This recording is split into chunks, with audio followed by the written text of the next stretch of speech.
Hello, Stephanie Zima here, My Way of Life Coaching. And today we're going to be breaking through some of those limiting beliefs that we all are having, okay?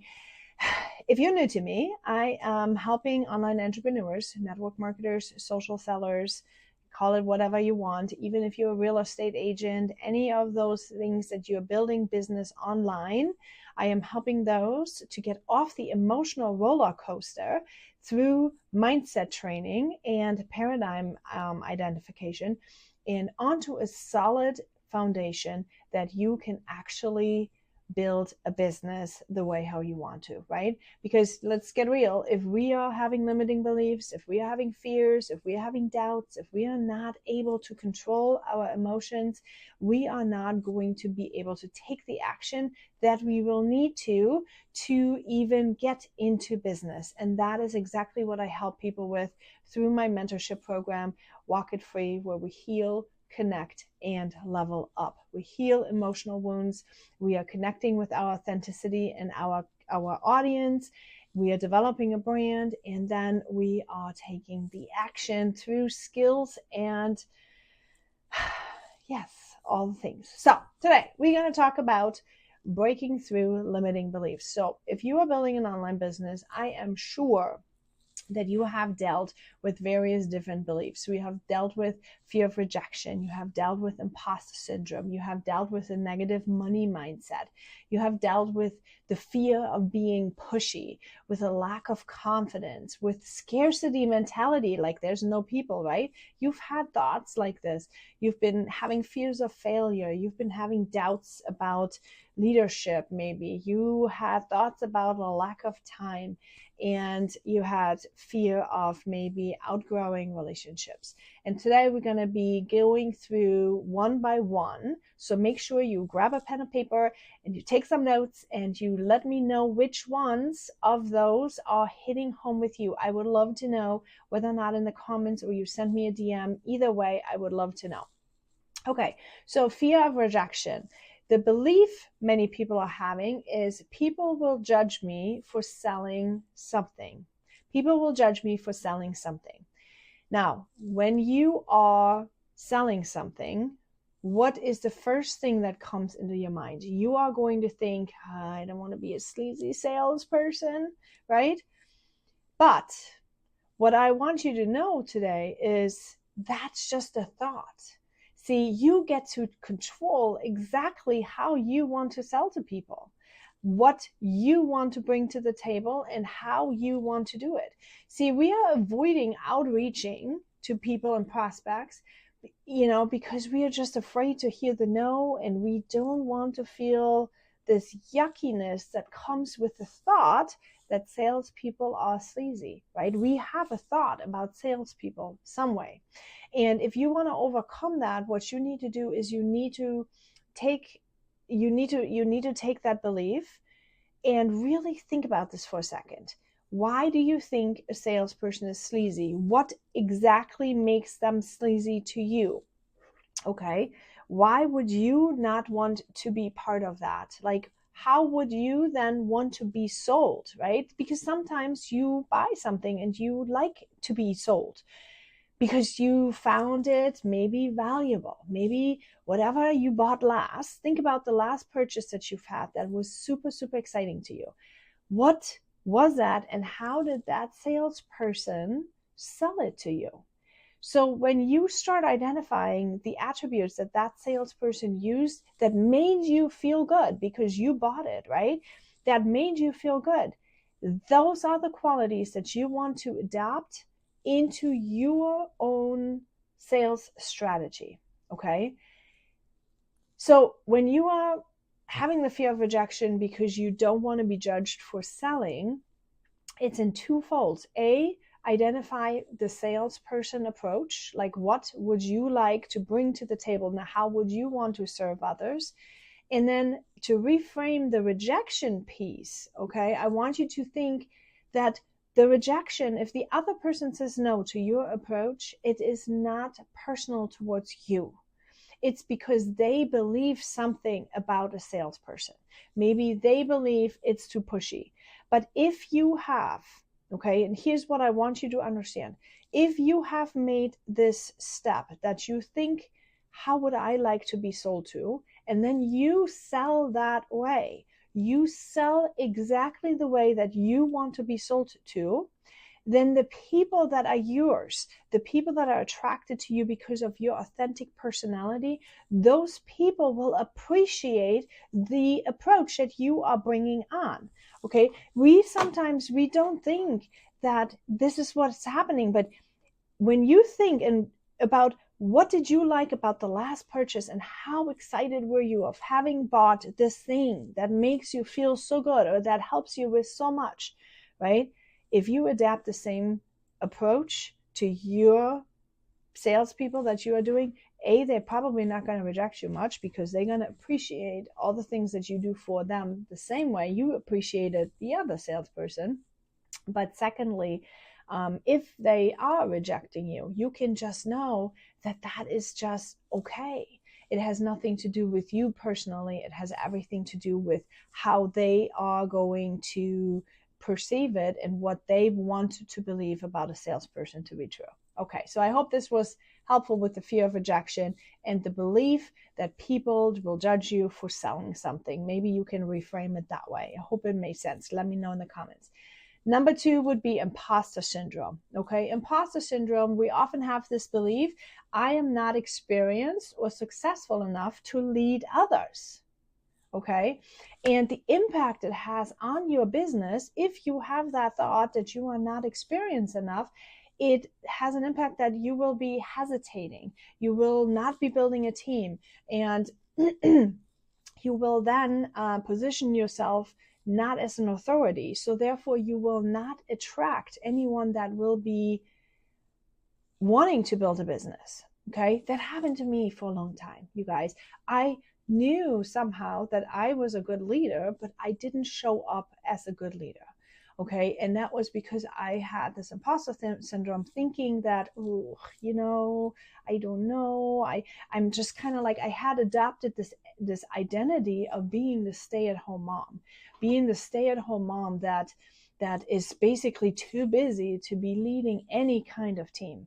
That's the identity that I had in my brain. So you have to make some reflection here and think about it. When you have this imposter syndrome, what exactly is behind it? What identity do you have in your brain about yourself? What is the belief that is driving this? And how can you then pick up on this? Okay, so if you are thinking, oh yes, I'm just a stay-at-home mom, I have no skills, how can you reframe this? So maybe you have an upline that is really good in business. Duplication doesn't have to come through you.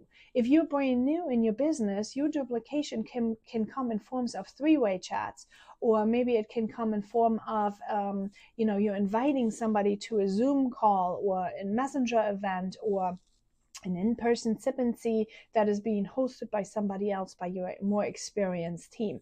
So your leadership can simply be guiding, because leadership is guiding. Okay, you're guiding somebody to something. Doesn't mean that you actually have to be the expert. Most of the time it's better if you are actually not the expert, because the people that are looking at you, they don't want to necessarily teach you. Like, I've had this situation happen so many times that prospects didn't want to tell me all the stuff they had going on, but they were telling my upline those things that they had going on. And I would be surprised, and I would like, well, you never mentioned that before. Like, why are you telling her this? It's because people don't necessarily want to see you as the expert. They want to see someone else. So if you feel like you're not equipped to lead others, make sure you have an equipped upline that you then can present these people to and are able to close them that way. Okay. Number 3, we had a negative money mindset. Negative money mindset is so big, because if you have a glass ceiling of this is how much money you should have, this is how much money you can earn, this is how much money you deserve to have, if you have this money mindset, you will not go above it. There is this example of these fleas. I don't know if you've ever seen this on YouTube somewhere. But there is a mason jar with a bunch of fleas in it, and they have been trained to jump only until the ceiling. Okay, they had a lid on it, so these fleas were jumping only up to that ceiling. When they took the lid off, these fleas were not jumping out of the mason jar. These fleas stayed in the mason jar even though there was no lid anymore, because they have learned that they can only jump so high. This is exactly the same thing that happens to you when you have a money mindset. You have to get over this money mindset. So for example, one belief could be it's greedy or wrong to want financial success. I mean, how many times have I heard this growing up? How many times have I heard this? How much more money do you want? Why are you being so greedy? Well, let me tell you something. You cannot help other people if you do not have money. You cannot help other people with anything, with food, with shelter, with resources. You cannot help anybody if you are poor yourself. Okay, so yeah, that's a great opportunity for me to want more money. I want more money so I can help a lot of people. That's the reason why I want more money. Okay, it's not anything bad. You have to remember who you are. Good people with a lot of money do a lot of good. Bad people with a lot of money do bad things. Okay, it's not the money. The money is neutral. It's not the money that makes people do certain things. It's actually who you are at the core. So if you're worried that you're going to do bad things when you have a lot of money, make sure you pay attention to your personal development, your kindness, your authenticity, all those things, so that you can do a lot of good when you receive more money. It is not greedy to want financial success. It's a necessity, as a matter of fact. Okay, number 4 would be fear of being pushy, right? I don't want to come across as salesy or annoy people. Yeah, when you are trying to reach out and you're online and you're like following up, and you often, I myself had often this thought like, ugh, I don't want to like bug them again, or maybe if maybe they're busy, or they like, but here's the thing. If you think this product that you're selling is valuable, if your belief is right there that this is valuable, that this is helping somebody, wouldn't it be controversial to think you're annoying someone with it? See, let's say if I'm in super much pain and my friend has something that helps that pain, but she would think that she would annoy me by helping me get rid of my pain, that does not make any sense, does it? Right? If you put it into this perspective, it doesn't make any sense. The only reason why my friend wouldn't share the thing with me is because she would be selfish in her own world. Okay, when you're not sharing what you believe to be true, unless you don't believe your product works, then you have to work on that. But if you believe your product works, you should be out there sharing to people, because that is service. That is helping them. Okay, if you are not doing that, then you are acting selfish. Your fears are acting selfish, and it's not helping anybody. It's not helping anybody. And see, back then, I always thought like, ugh, I don't want to do that. But what I realized, a better approach is to ask first, would that be helpful to you? And then hear and listen to what they have to say.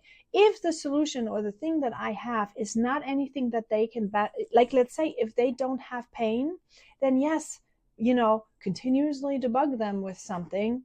That's not smart, right? But if they haven't said yet no to what you're offering them, then that is someone you should be following up with, because you don't know if they're laying on the bathroom floor praying for a solution against their pain. Okay, or maybe they are praying for an opportunity to make money online. I remember back then, the reason why I got into this was because I never wanted to ask anybody for money. I was a stay-at-home mom. I didn't want to have to ask for money. I didn't want to be dependent. I didn't want to stop working, you guys. Like, I wanted to be with my kids, but I also And that was so shameful. I never said it to anybody really, but I wanted to be sure that I was talking to adults. I did not want to just be by myself with my kids. I also didn't relate very well to moms because a lot of moms were complaining about their lives, and I wasn't wanting to complain about my lives. I liked my life, and I liked working, and I liked doing all the things. So I rather didn't say anything. But that was the reason why I ended up starting with an online business, because it was giving me opportunity to actually be out there and still feel like a human that's contributing to society. So everyone has their own reasons, okay? But that's something you want to keep in mind. Like, you are not, if you are qualifying a prospect before you're asking them and then figuring out where they are in the scale 1 to 10, you are not going to annoy them, I promise you, okay? All right. Number 5 would be the lack of confidence. Okay, we don't have often product knowledge, and many customers are saying, "Oh, I have to try it first and see how it works for me before I share it with somebody." What if my product doesn't really work? Right? Those are thoughts that people can have, and that keeps you from promoting, that keeps you from speaking about it passionately, because you're like, I don't really know, like I really don't know if this is going to work, right? So you have a lack of confidence around it. And what I tell my team, what I tell people in general is, you are not to say if it's going to work for them or not. It's not your job to tell them or to make, to make them have the same experience that you do. Your only job is to make sure that they know about it and that they would try it. They need to make their own decisions if the product works for them. They have to make their own decision if the product helps them, or if it's something that they want to continue to do. Your only job is to show it to them and say, hey, I've heard that works for some people. Maybe it does, maybe it doesn't. Would you be open to giving it a go? Would you be open to giving it a try? Maybe it works. If not, most companies offer a money back guarantee, right? No big deal. If it doesn't work, let them have a money back guarantee. So don't assume that it has to work the same way, because every body is different, every hair is different, every nails is different, every paradigm is different, what we are believing, all these things are different. So don't just be cocky and think you have to know these things. Just let them try it themselves. That's the only goal you can have. Let them try it, okay? All right, number 6 would be comparing themselves to others. So often people have beliefs that I'll never be successful as, XYZ, your upline. I'll never be that successful. And what it does, it actually paralyzes you in your actions. It will not get you out there, because you're going to be paralyzed in comparison and self-doubt. Don't do that. Don't do that. I'm sure you've heard that. Comparison is the thief of all joy, right? If you are comparing yourself with the next person, you never know how much experience these people have. You do not know where they came from, what their upbringing was, what their training has been, what their mentors been like, what their parents been like, how much they have to heal or not heal, how much support they actually have. You have no idea. Every journey is unique. Every perspective is unique. Every progress is unique. It is more that you need to start thinking, where am I? What is my mission? What is my vision? What are my values? Where do I want to go? And what's in the gap? Okay, here I am right now. Here's where I need to go. What's in the gap? Okay, that's where we need to go. What's in the gap? So we need to make sure that when you start having thoughts that, oh, I wouldn't be so successful, you only need to be 1 bit better, 10% better than you were yesterday, okay? Or 1% better than you were yesterday. It is not, and this is, I want you to understand this, it's not about being like X, Y, and Z. It is 1% better than you were yesterday. So where are we at right now? Where's your starting point? Where do you want to go? What is your next step? And then you got to map it out. Boom, boom, boom, boom, boom. what are the action steps you need to be taking, and that's how you go it. This is what I do with my mentorship clients inside the Walk It Free system program. Okay. That's what we do. We are mapping out exactly together in one-on-one coaching what we need to be doing. And then I will work with them through all these limiting beliefs, right? As they come up, as we are taking actions, we will work through these limiting beliefs and making sure that you are overcome them by yourself with me together, right? You know what I mean. Okay, so number 7, scarcity mindset mentality. The market is oversaturated. There is no room for me, right? How many times have we heard that? The market is oversaturated. There is no room for me. That is actually not quite right, okay? Because look at how many people there are online. I mean, abundance exists. Look into these groups. Sourdough. Let's talk about sourdough, right? Sourdough, for example, it's not that many. Like, there's so many people inside these Facebook groups.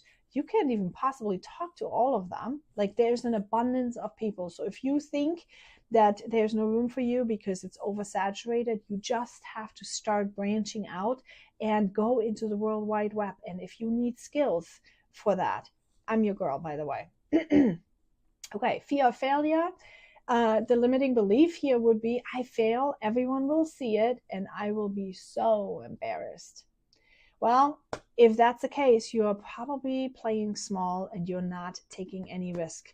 And I'll tell you one thing, entrepreneurship is always failing forward. Okay, every single day you're just failing forward. You just have to embrace failing as a fact. This is what happens for sure. You are going to fail.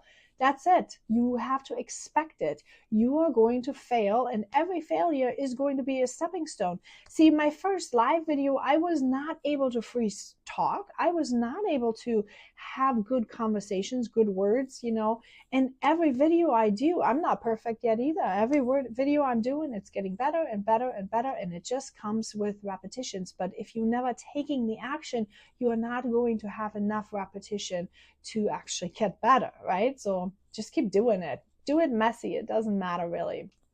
Okay, number 9 would be doubts about leadership abilities. Like, I am not capable of managing or inspiring a team. We had touched on that a little bit earlier with the imposter syndrome, for example. But leadership is something that can be learned, right? It's a skill that just grows with you. So make sure you have good systems in place. You have to have a good recruiting system. You have to have a good onboarding system, and you have to make sure you have a really good upline that is able to help you with this. Especially if you are looking to make some money, you need to make sure that your upline, and if your upline does not know how to do business, check the upline above that, find yourself that leadership person that is going to be able to help you. If you don't know how to do that, or you don't have that in your company, let me know, please, because that is part of what we do at Walk It Free in our mentorship. I am becoming your virtual upline, where I will help you how to build it and how to do it in your actual business. Okay, so let me know. I will help you. Number 10 would be a belief that success is luck-based. Yeah, we hear this a lot. When somebody wins, it's like, you just got lucky. You just got lucky, right? Certain people get just more luck than others. But you know what? That's also a limiting belief, because success is a result of consistent action, and it's not luck. See, the problem is, though, we are not consistent. We are thinking we are doing something consistently, but we are actually not. Okay. And when you start tracking yourself, when you start writing down, how many reach outs did I have? How many people did I ask? How many people did I give my tool to or present anything to? And how many people did I follow up with? When you start realizing that these actions are needing to come more consistently, that's when you start realizing that you will actually have success. You will actually have results. Okay. But if you are not doing it consistently, then you won't have the results. So it's not luck that people are having. They are just more consistent than you are. Okay. Lack of time is a limiting belief. I don't have the time to succeed in network marketing. I would be rich if I would get just a penny for all the time that I've said it to myself and I've actually heard it from others. But that's not the case. You have enough time. You just don't have enough focus.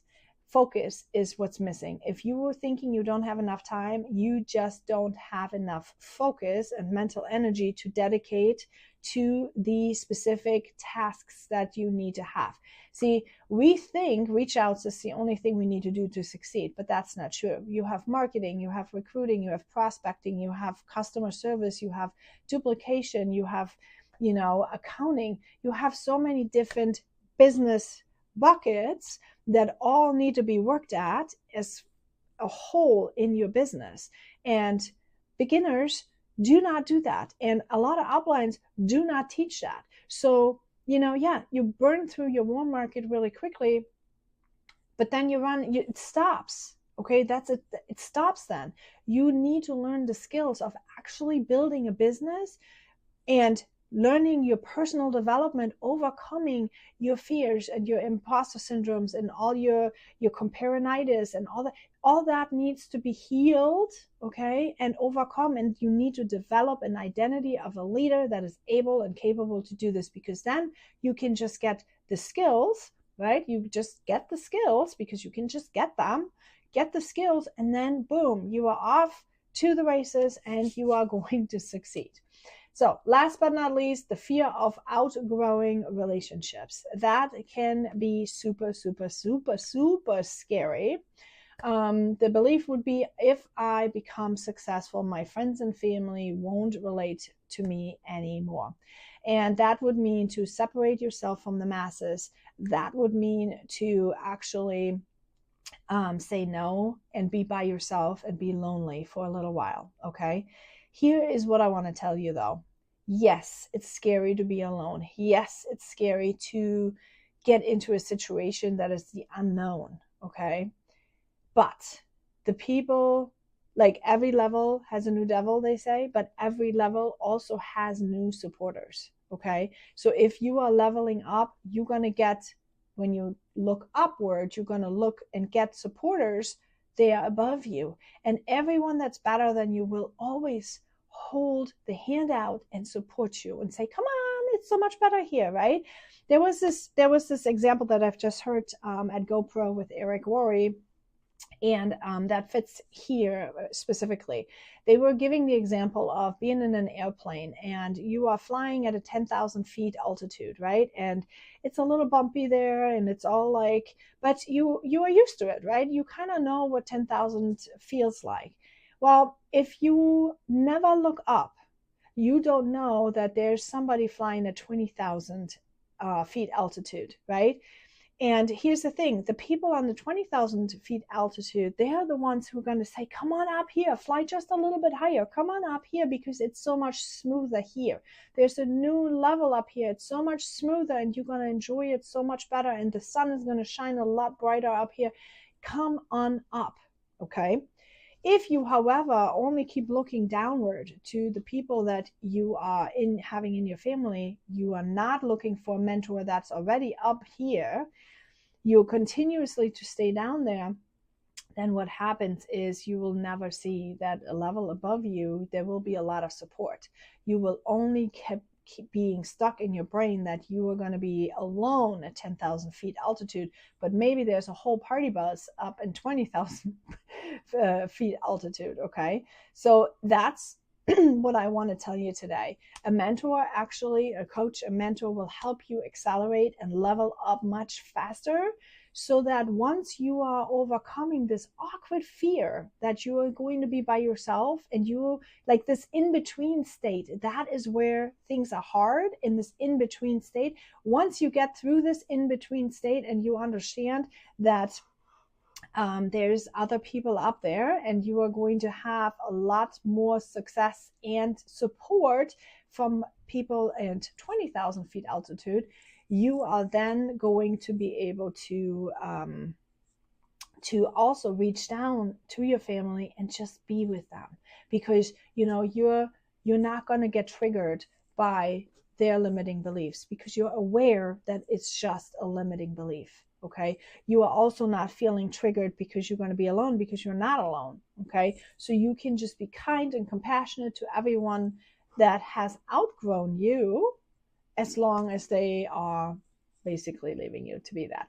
Okay, I hope this was helpful. I would love to know your comments, your questions. Make sure you check out www.walkitfree.com/help, or comment help below for my free online course that will help you to transform from where you are right now to where you need to go to build a business that will actually thrive and that will make you happy, not when you get there, but today. All right, walk it free, my friends. See you tomorrow.